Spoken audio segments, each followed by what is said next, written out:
Welcome, kind and esteemed viewers. This is your bestie lady Femi Chatterington. Are you ready for the latest dose of saucy scandal amidst the illustrious ton? Do get comfortable and join me for a spell. Pour yourself a cup and let's sip on some hot English tea together.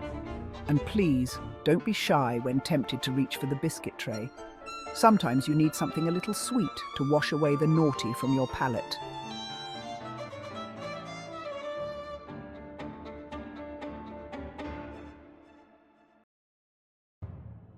My lovelies, I do hope you've had time to digest the shocking events that have unravelled as of late within the Tun's most prestigious Mayfair district.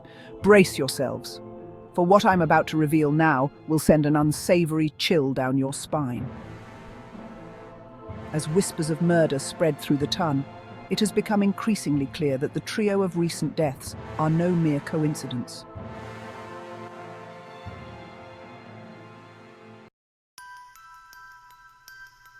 What the Ton failed to grasp initially, and what I have uncovered recently with great care, is a dark secret that was only meant for the select few present on the night of Countess Valeria Morreau's infamous séance. The séance she hosted was no ordinary dabbling in the occult, dear viewers. That night, the Countess had something far more ominous in store for her high society guests. An Egyptian mummy. Yes, you heard that correctly.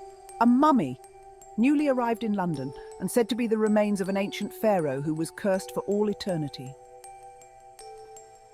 The relic caused quite the sensation, as you can imagine, and it was displayed proudly in the Countess's grand drawing room for the suspenseful and secretive occasion.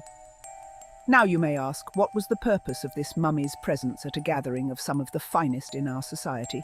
Well, my dears, it was not just to impress the Tun with its exotic allure. No. The Countess, ever the mysterious creature, sought to conjure the spirit of the mummy itself.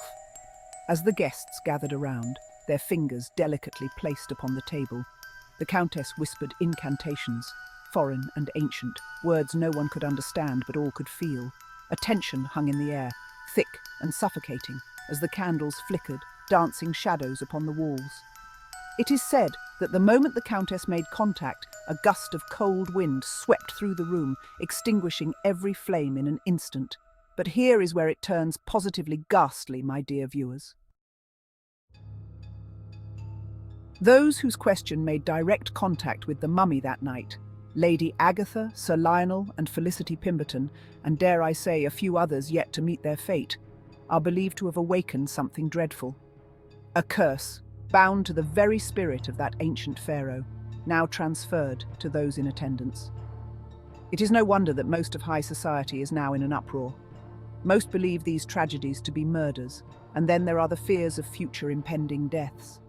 Some say it is merely superstition, that such tales are for the faint of heart. But those who attended that night, the handful who still remain, whisper in hushed tones of a deadly curse that has taken root amongst them.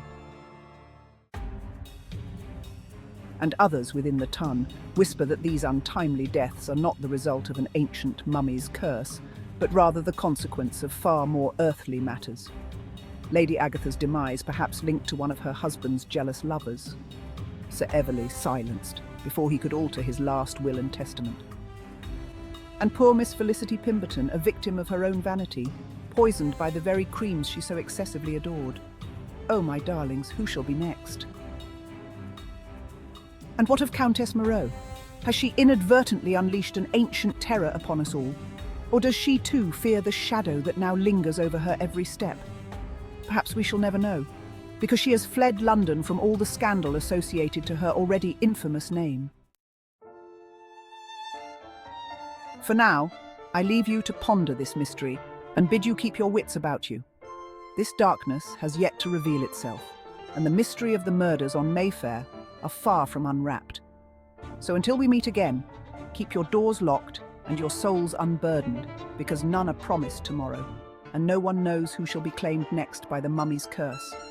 Because after all, the Tun never ceases to provide an infinite supply of saucy scandal. And I wouldn't live up to my namesake if I never shared it with you, now would I? Until next time, my dears, that is, if the curse hasn't found us first.